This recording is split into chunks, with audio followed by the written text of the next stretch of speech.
లోకేష్ నాయకత్వంలో భవిష్యత్తులో టీడీపీ మరింత రాటుదేలుతుందని టీడీపీ జాతీయ అధికార ప్రతినిధి నన్నూరి నర్సిరెడ్డి అన్నారు. రాజకీయాల్లో పాతకాలపు క్షమించే ధోరణులు ఇప్పుడుండవంటూ నర్సిరెడ్డి ఇద్దరు రాజుల కథ చెప్పి ఆకట్టుకున్నారు.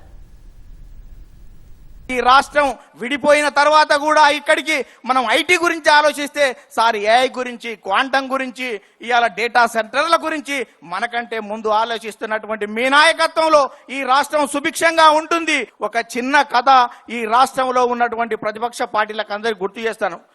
ఇద్దరు రాజులు పోరాటం చేసేటప్పుడు ఎవరో ఒకరు గెలుస్తారు, గెలిచిన వారు ఓడిన వారికి మరణశిక్ష విధించాలని చెప్పారంట. ఓడిపోయిన తర్వాత గెలిచిన రాజు ప్రజలే చెప్పారు కాబట్టి మరణశిక్ష వేయమని చెప్పాడంట.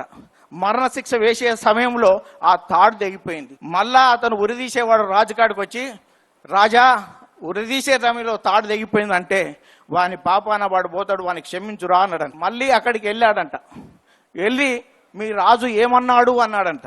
మా రాజు నిన్ను ఉరిదీయొద్దంటాడు అనుకున్నావు కదా అన్నాడంట. అవును, మీ రాజు నైజం అది కదా, అతను ఉరిదీయనీయడు అంటే, ఓ పిచ్చోడా, మా రాజు అక్కడ లేడు, మా యువరాజు ఉన్నాడు, ఇలా సచ్చే వరకు ఉరిదీయమని చెప్పిండంట. అందుకనే రాష్ట్ర రాజకీయాల నుంచి ఇప్పటి నుంచి మాట్లాడేటువంటి నాయకులు భవిష్యత్తులో తెలుగుదేశం పరిణామాలు ఏ రకంగా ఉంటాయో గుర్తుపెట్టుకోవాలని మీ అందరికీ గుర్తు చేస్తూ ముగిస్తున్నాను. ధన్యవాదాలు.